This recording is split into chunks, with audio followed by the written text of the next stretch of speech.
Hello everyone, today I want to talk about the flight model, mostly because we have a few individuals on Spectrum who try to defend master modes with "this was always the plan." No, it wasn't.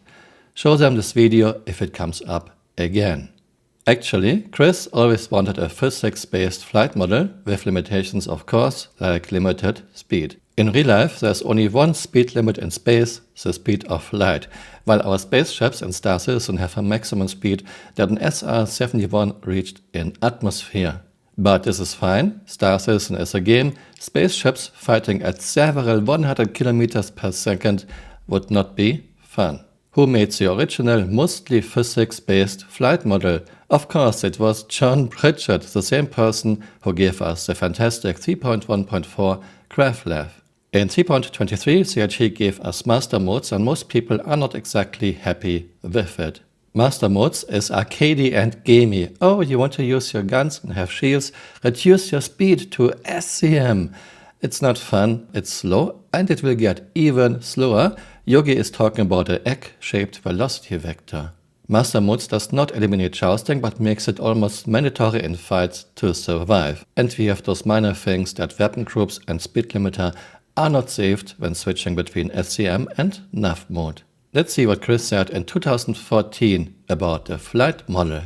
Here we have Chris talking about flight model and input controls, June 2014, 10 years ago. Link to this is in my first pinned comment below. Let's take a look at the key points of this article. Most space games greatly simplify the simulation, usually as an atmospheric flight model without gravity and air resistance. Ships have predefined pitch, roll and yaw rates, linear acceleration and a capped top speed. When you want to turn, the joystick or mouse input is mapped directly to the specified turn rate irrelevant of the ship's moment of inertia. Damage is usually handled as a multiplier on the turn rates and linear acceleration. Star Citizen doesn't do that. We model what would be needed on an actual spaceship, including correct application of thrust at the places where the thrusters are attached to the hull of the ship. In our model moment of inertia, mass changes and counter thrust are very necessary. Star Citizen's physical simulation of spaceflight is based on what would actually happen in space. Look at the language. Star Citizen's physical simulation of spaceflight. Now, it was never a good simulation. It was never really much physics, but at least the old flight model had some physics. Not what we have today, especially with master modes where CIG is eliminating any physics. We don't even have any mass simulation in year 12. Ships, vehicles, wrecks, containers, all items have the mass of an empty paper bag. CIG is using agility as a balancing nerve hammer. Look at Redeemer. At her mass, she should be in the same league as an Andromeda, 400i and Corsair, but no, she is way too sluggish. Why is this? Yogi said, yeah, Redeemer has so much shields and so much firepower, we cannot make her more agile. Why ignore the physics, Yogi? In addition, no one asked for Redeemer to have two size 3 shields, same shields a Hammerhead or Garrick have. And firepower of Redeemer is only there with at least 3 people on board, but still, a Corsair can have the same firepower as the Redeemer under control of one pilot. So Yogi, why use agility as a balancing nerve hammer? Because we were planning on modeling and simulating spaceships with a fidelity that hadn't been seen before, I felt we needed a simulation that would let the player have different flight behavior if a thruster is damaged, a wing is blown off or a pilot overloads his ship with weapons and ammunition. Note that Chris was talking about a simulation, while now, 10 years later in 2024, what we have is just arcadey and magic. There is no simulation in the flight model at the moment. It's all gone. But let's be honest, in single-player games the ability for the player to gun down waves of enemies has less to do with the skill of the player because the player is usually overpowered in respect to the base enemies he will fight. You can't do this in player versus player, and it's likely that multiple players will have the same ship. Without a sophisticated simulation and flight model, with lots of options for a pilot to fluidly try different tactics to get the upper hand, the battles can end up as a frustrating stalemate when both pilots have the same ship, as no one can get on the other's tail because you don't have the same forces that affect air combat to bleed energy from the maneuvers. Here Chris is talking about a clear difference between fighting in space and fighting in atmosphere, and if you have two players with the same ships, there still can be a huge skill gap, so the better player almost always wins, and if they are both good, then maybe there's a stalemate. But what's wrong with a stalemate? This happened in real life quite often too. These reasons are why we went out of our way to fully simulate the physics that would involve controlling and moving a ship in space with no shortcuts. Again, Chris is talking about physics. Star Citizen's flight model had some physics in the beginning. It was not perfect, it was not a good simulation, but at least we had some physics.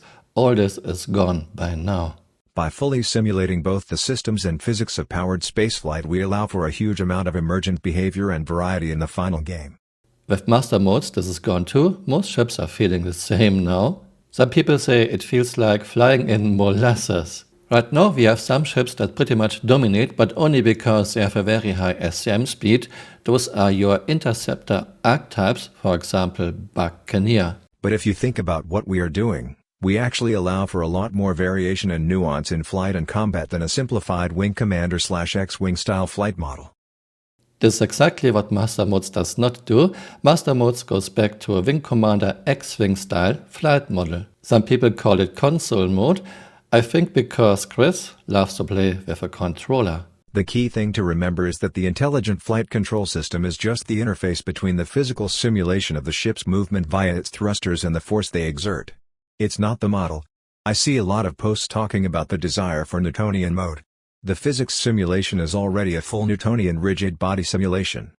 Again, Chris isn't exactly honest here. I wouldn't call the 2014 flight model Newtonian-based or a physics simulation. Still, it had far more physics than what we have now in year 12. To give you even more insight into how the IFCS works, John Pritchett, the engineer who wrote the current implementation of the IFCS, has written an in-depth piece that goes into the detail of how the system works. I hope you will all appreciate the level of detail we are aiming for in Star Citizen.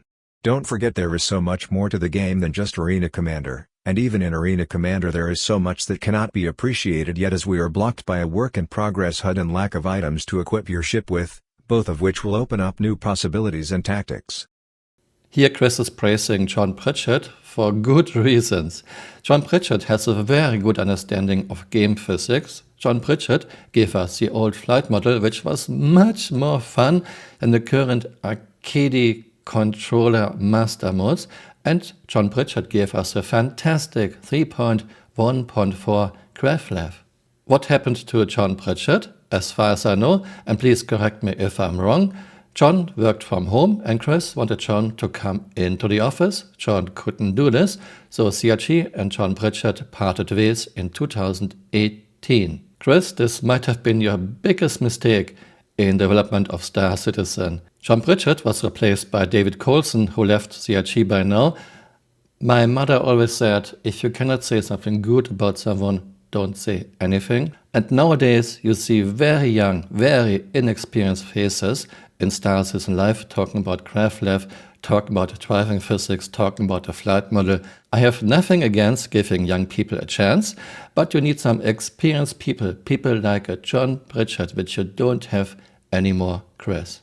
Like I mentioned at the beginning of this video, if someone brings this up again, yeah, master modes was always the goal, just show him this video. Let me know what you think in the comments below and see you next time.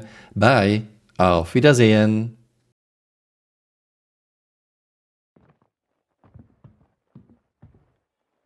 Takeoff complete. Landing complete. Takeoff complete. Hey, you're still here. You might want to join me on Twitter. My Twitter account is Camural_SC.